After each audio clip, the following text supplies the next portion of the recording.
কথাটা বলার সঙ্গে সঙ্গে এখানে উপস্থিত যারা, তারা 9 আগস্ট 2024-এর কথা নিশ্চয়ই মনে করতে পারছেন। একই টিউনে ফোন, অভয়ার বাবা মাকে যে টিউনে ফোন করা হয়েছিল, যে ভাষায় ফোন করা হয়েছিল, এই নন্দীগ্রামের বোনের বাবাকেও একইভাবে ফোন করে প্রথমে জানানো হয়, আপনার মেয়ে অসুস্থ, আপনি তাড়াতাড়ি চলে আসুন। রাস্তায় যখন আসছে তখন জানানো হয়, আপনার মেয়ে হচ্ছে মারা গেছে। সেই আত্মহত্যার তত্ত্ব তার বাবা মা যখন সিঙ্গুরে উপস্থিত হয়, তার বাবা মা জানে না তার মেয়ের লাশ কোথায়, তার মেয়ের মরদেহ কোথায়। বিভ্রান্ত হয়ে তারা সেখানে ঘোরাঘুরি করে। সিঙ্গুরে আমাদের এসএফআই, ডিওয়াইএফআই, কৃষক সভা, ক্ষেত মজুর সংগঠন, তারা পুলিশের কাছে জানতে চায়, মেয়ের মুখ দেখার বা মেয়েকে দেখার একটু সুযোগ করে দিন অন্তত বাবা মাকে। বিকেল 4টের ঘটনা, লজ্জা লাগে, কষ্ট হয়, ভেতর থেকে দ্রোহ, ক্রোধ বেরিয়ে আসে। বিকেল 4টের ঘটনা আপনারা শুনলে অবাক হয়ে যাবেন। তাকে রাত্রির 11:40, 13 তারিখ, 13ই আগস্ট 11:40 রাত্রির সিঙ্গুর হাসপাতালে নিয়ে যাওয়া হয়। সিঙ্গুর হাসপাতালে তাকে স্পট ডেড ঘোষণা করা হয়। পুলিশের সামনে তার বাবা বলে, এক্সিকিউটিভ ম্যাজিস্ট্রেটের সামনে উইথ ভিডিওগ্রাফি আমার মেয়ের ময়না তদন্ত করা হোক। আমি মনে করছি আমার মেয়ের মৃত্যু এটা নিছক কোনো আত্মহত্যা নয়, এই মৃত্যু অস্বাভাবিক। কারণ 13 তারিখ সকালবেলায় তার বাবার সাথে তার মেয়ের কথা হয়। মেয়ের সাথে যখন বাবার কথা হয়, বাবা কোনো অসঙ্গতি পায়নি। 6টার সময় তার মোবাইলে বাবা আবার ফোন করে, মোবাইলে রিং বেজে যায়, মেয়ে ফোন তোলে না। তার বাবা জানায়। তারপরের দিন আমাদের বিক্ষোভের কারণে পুলিশ সম্প্রণোদিত নয়, আমাদের বিক্ষোভের কারণে সিঙ্গুরের বুকে 11:40 থেকে 14 তারিখ 5টার সময় শ্রীরামপুর ওয়ালস হাসপাতাল, যা সাব ডিভিশন হাসপাতাল, সেখানকার আইও রেফার করেন। তার বাবার সিগনেচার সমেত কাগজ আমাদের কাছে আছে, নথি আমাদের কাছে আছে, তার বাবার সই। তাকে সার্টিফাই করা হয় যে শ্রীরামপুর ওয়ালস হাসপাতালে তার ময়না তদন্ত হবে। আমরা শ্রীরামপুরে আবারও মহিলা সমিতি, এসএফআই, ডিওয়াইএফআই, সিআইটিও, আমাদের শ্রীরামপুর, রিসরা, বৈদ্যবাটি, এখানকার গণতান্ত্রিক আন্দোলনের নেতৃত্ব, আমরা সেখানে উপস্থিত হই। বিজেপি কিছুটা শাসককে সুবিধা করবার জন্য ওয়ালস হাসপাতালে গেছিল। কারণ শুভেন্দু বাবু মনে করেছিলেন নন্দীগ্রামে আমার বোন যার অস্বাভাবিক মৃত্যু ঘটেছে, নন্দীগ্রামে সবাই বোধহয় শুভেন্দু বাবুর তত্ত্বাবধানে, সবাই শুভেন্দু বাবুর সম্পত্তি। তার বাবা আমাদেরকে বলেন, আপনাদের কাছে অনুরোধ করছি, কাল থেকে হয়রানি হচ্ছি আমি, কাল থেকে। একবার বলছে আপনার মৃতদেহ এইখানে আছে মেয়ের, একবার বলছে সিঙ্গুর হাসপাতালে আছে, একবার বলছে সিঙ্গুর থানায় আছে। উদ্ভ্রান্তের মতো ঘুরছি। গাড়িতে তখন তার মেয়ের মৃতদেহ, একটা লাল কম্বল চাপা দেওয়া। আমরা দেখেছি তার কান দিয়ে রক্ত বেরোচ্ছে। কান দিয়ে কেন রক্ত বেরোয়? যারা ডাক্তারি পড়েন, যারা পোস্টমর্টমের সাথে যুক্ত, যারা কিছুটা আমাদের চিকিৎসা শাস্ত্র বোঝেন, কেন একটা মেয়ের কান দিয়ে রক্ত বেরোয় আপনারা জানেন। তখন শ্রীরামপুর থানার আইসি বলেন যে আমরা এক্ষুনি ময়নাতদন্ত করতে চাই, তড়িঘড়ি করে ময়নাতদন্ত করতে চাই। আমরা প্রশ্ন করি আইসি সাহেবকে যে সুপ্রিম কোর্টের ভার্ডিক্ট আছে, অভয়া কাণ্ডের সময় আমরা অনেক কিছু জানতাম না, কিন্তু অভয়া কাণ্ড ঘটে যাবার পরে আমরা অনেক কিছু জেনেছি, আমরা অনেক কিছু শিখেছি। আমাদের লয়ার সংগঠন তারা উপস্থিত ছিল। তারা বলে 5টার পরে পোস্টমর্টম করা যায়? ডাক্তার বাবুকে জিজ্ঞেস করুন তো 5টার পরে পোস্টমর্টম করা যায় কিনা।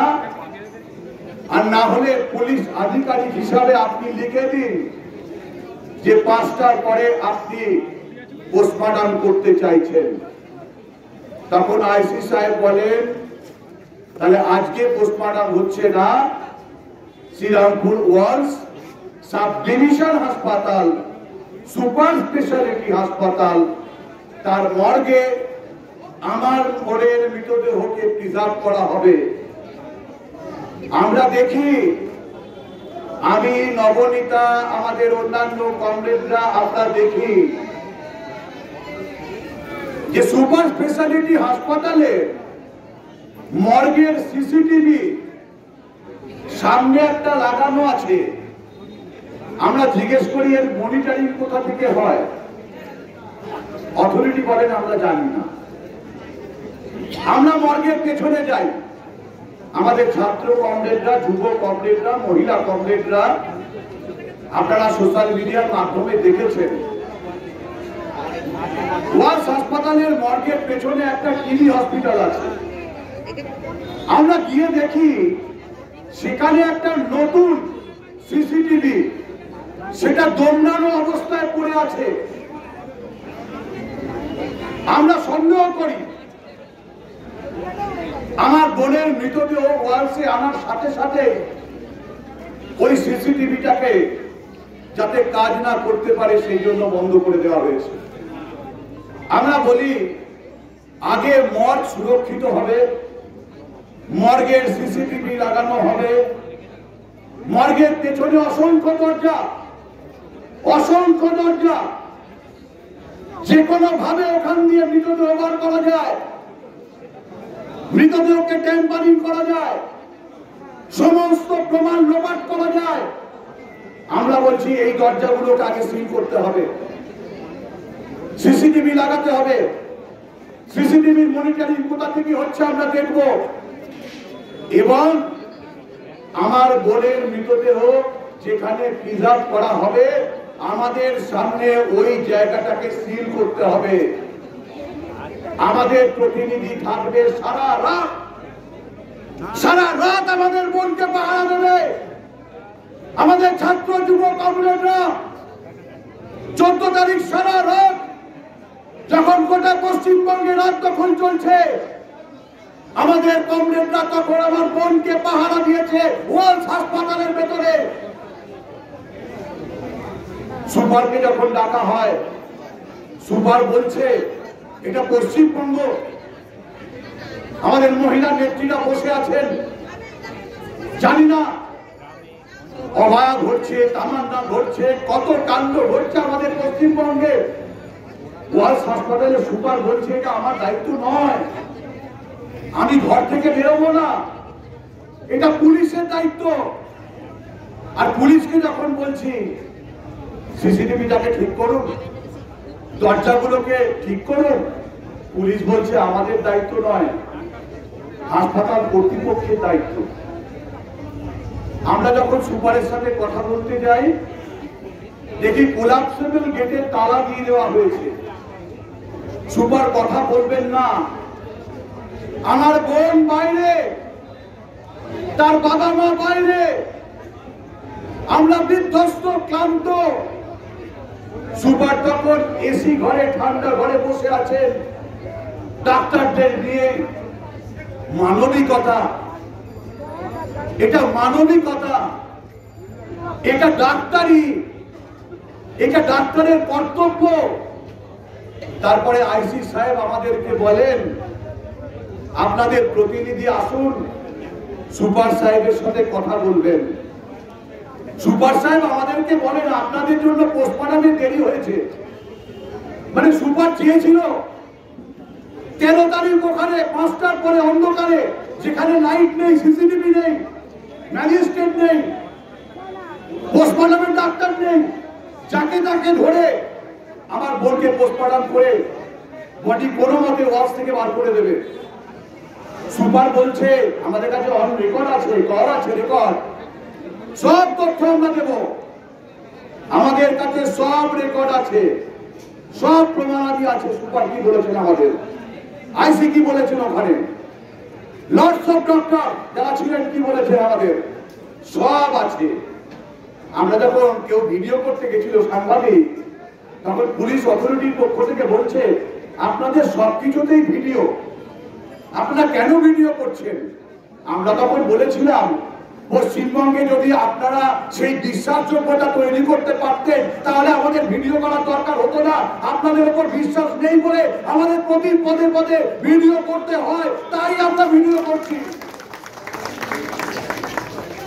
সব তথ্য আমাদের কাছে আছে।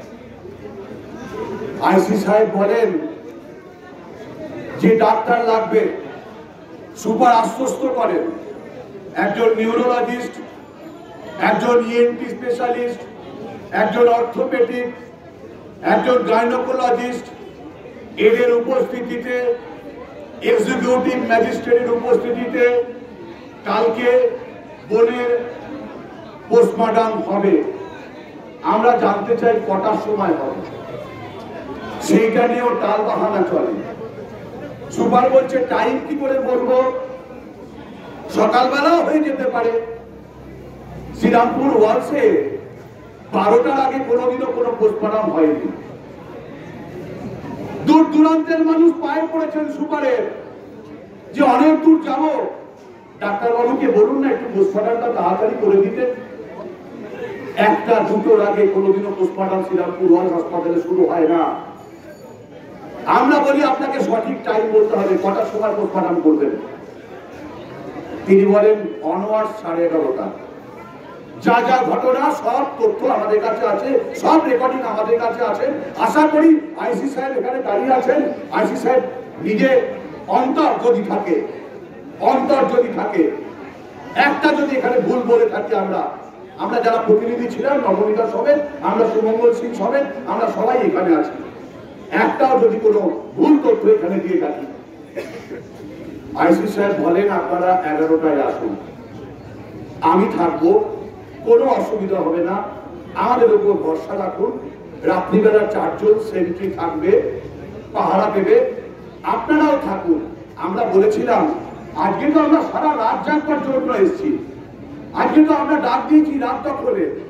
আমাদের অভয়া বোনের কথা যে বিচার পাইনি, তার জন্য কলকাতায় যেমন ডাক দখল হবে, বটতলায় হবে, আমাদের আশেপাশের জায়গাগুলোতে হবে, তেমনি এই শ্রীরামপুর ওয়ার্ড হাসপাতালেও রাত দখল হবে। এই শ্রীরামপুর হাসপাতাল থেকেই আমরা হচ্ছে ৭৯তম স্বাধীনতা দিবসের সূর্য আমরা শ্রীরামপুর হাসপাতালে দাঁড়িয়ে, মর্গের সামনে দাঁড়িয়ে আমরা দেখবো। আমরা ফোন করেছিলাম, আমরা হাসপাতালে ছিলাম। 11টার সময় আমাদেরকে ডাকা হয়। প্রথমে আমাকে আটকে দেওয়া হয় অন্তত 1000 মিটার আগে। আমি যখন ঢুকছিলাম আমাকে আটকে দেওয়া হয়। আমি জিজ্ঞেস করি আমার অপরাধ কি? বলছে না আপনাকে যেতে দেওয়া বারণ আছে। আমি বলি অদ্ভুত কাণ্ড, শ্রীরামপুর ওয়ার্ল্ড হাসপাতালের এই চত্বরটা কি 144? বলছে না আমাদের কাছে কোনো কাগজ নেই। আচ্ছা আমার যদি কোনো রোগী থাকে হাসপাতালে আমি যেতে পারবো না? বলছে আপনি বাদ দিয়ে সবাই যেতে পারবে, আপনি যেতে পারবেন না। আমাদের ছাত্র যুব কমরেডরা এগিয়ে আসে, ওখান থেকে ছাড়িয়ে আমাকে নিয়ে যায়, তাও ব্যারিকেড করে দেওয়া হয়। আমাদেরকে বলা হয় ব্যারিকেড। আমরা বলি আমরা তো কালকে যতক্ষণ ছিলাম কোন রোগীর চিকিৎসা কোনো গাফিলতি আমরা করিনি, কোনো গাফিলতি করিনি। আমরা চিকিৎসা ব্যবস্থা যাতে সুষ্ঠুভাবে হয় তার দায়িত্ব আমাদের। কিন্তু ওয়ার্ল্ড হাসপাতালে ভেতরে কোনো নির্বাচন হচ্ছে, আপনি ব্যারিকেড করে দিয়েছেন। ব্যারিকেড করে দেওয়া হয়, আমাদের কয়েকজনকে বলা হয় আপনারা আসুন, পোস্টমর্টম শুরু হবে। আমরা মর্গের সামনে গেলাম, সিল দেখলাম, তারপরে হঠাৎ করে শ্রীরামপুরের আইসি, এসিপি, আরো উচ্চ পদস্থ আধিকারিক, শ্রীরামপুর ওয়ার্ল্ড হাসপাতালের সুপার আমাদেরকে জানান যে এখানে আমরা পোস্টমর্টম করব না, এই মরদেহকে আমরা মেডিকেল কলেজে পাঠাবো। আমরা জিজ্ঞেস করি কেন? বলছে কেন কোনো উত্তর নেই। আমি আমরা জিজ্ঞেস করলাম বাবা মার কনসেন্ট নিয়েছেন, তাদের সাথে কথা বলেছেন? বলছে ওইসব জানি না। আমি বললাম যে এটা কার নির্দেশে? বললো উপরতলার নির্দেশে। আমি বললাম কোন উপরতলা? কত বড় উপরতলা? সেটা শ্রীরামপুরের উপরতলা, চুচড়োর উপরতলা, নাকি নবান্ন 14 তলা? বলুন কোন উপরতলা থেকে নির্দেশ আসছে? কোন উত্তর নেই। তারপরে আমরা যখন দাঁড়িয়ে আছি, বুক দিয়ে আগলে আছি, ওই মর্গটাকে দুখানা প্রিজম ভ্যান, একটা হচ্ছে বড় অ্যাম্বুলেন্স ঢুকলো। আমরা গাড়ির সামনে দাঁড়ালাম, নবনীতা, আমি, আমাদের ছাত্রী কমরেডরা, এমনকি আপনাদেরকে বলি ওয়ার্ল্ড হাসপাতালে যারা চিকিৎসার জন্য এসেছিল মহিলা, তারা পর্যন্ত দাঁড়ালো যে আমরা এইভাবে আমাদের বোনের মৃতদেহকে এখান থেকে নিয়ে যেতে দেব না। আমাদের উপর থেকে লাঠি চালানো হলো অকথ্যভাবে, লাঠিচার্জ করে সরিয়ে দেওয়া হলো।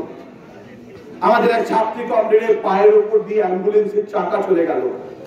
অ্যাম্বুলেন্স যখন বাইরে বেরোচ্ছে আবার আমাদের প্রতিরোধ, আমাদের কমরেডরা রাস্তায় ঘিরে দাঁড়ালো, মহিলারা ঘিরে দাঁড়ালো, আমাদের ছাত্রী কমরেডরা, যুবতী কমরেডরা, ছাত্র যুব কমরেডরা, আমাদের গণতান্ত্রিক আন্দোলনের নেতৃত্বরা, তারা হচ্ছে অ্যাম্বুলেন্সের সামনে দাঁড়িয়ে গেল। কোন মহিলা পুলিশ নেই, আমাদের মহিলাদের টানতে টানতে বার করা হলো, তাদের বিভিন্ন জায়গায় হাত দেওয়া হলো। সোশ্যাল মিডিয়ায় যা আমরা দেখেছি, যা করা যায় না, যা করা যায় না। আমাদেরকে রক্তাক্ত করে, আমাদের পায়ের উপর দিয়ে গাড়ি চালিয়ে, আমাদেরকে আঘাত করে রাস্তায় ফেলে দিয়ে, পেটে লাথি মেরে, বুকে লাথি মেরে অ্যাম্বুলেন্স দাঁড় করে নিয়ে যাওয়া হলো, তার সাথে দুটো প্রিজম ভ্যান। আপনাদেরকে বলে রাখি, ওই অ্যাম্বুলেন্সের ভেতরে বাড়ির কেউ ছিল না, ওর বাবা মা ছিল না।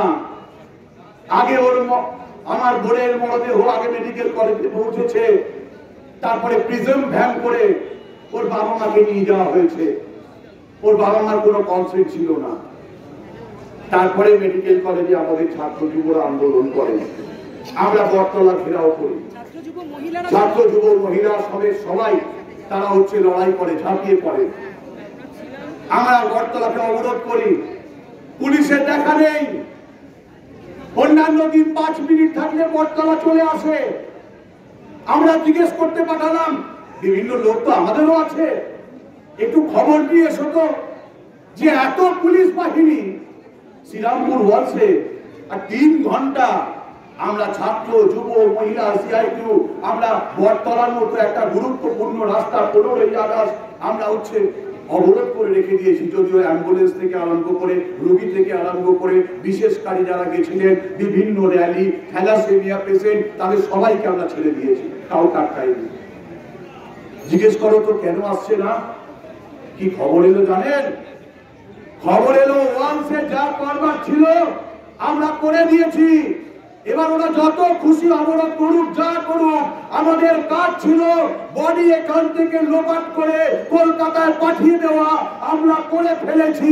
আমরা বলেছি এত সোজা নয়। আমরা ওখানে বসেই কালকে সিদ্ধান্ত নিয়েছি, আমাদের ছাত্র, যুব, মহিলা, কৃষক সভা, ক্ষেত মজুর একযোগে এক রাত্রির মধ্যে আমরা সিদ্ধান্ত নিয়েছি আজকে আমরা আরএনএস ময়দান থেকে মিছিল করে শ্রীরামপুর থানার সামনে উপস্থিত হব। আমাদের রাজ্য নেতৃত্বরা এসছে, আমি পুরো ঘটনার বিবরণ আপনারা দেখলাম। আর কতদিন চলবে, আর কতদিন চলবে এই প্রশাসনের অপসারণ আমরা চাইছি, এদের দৃষ্টান্তমূলক শাস্তি আমরা চাইছি।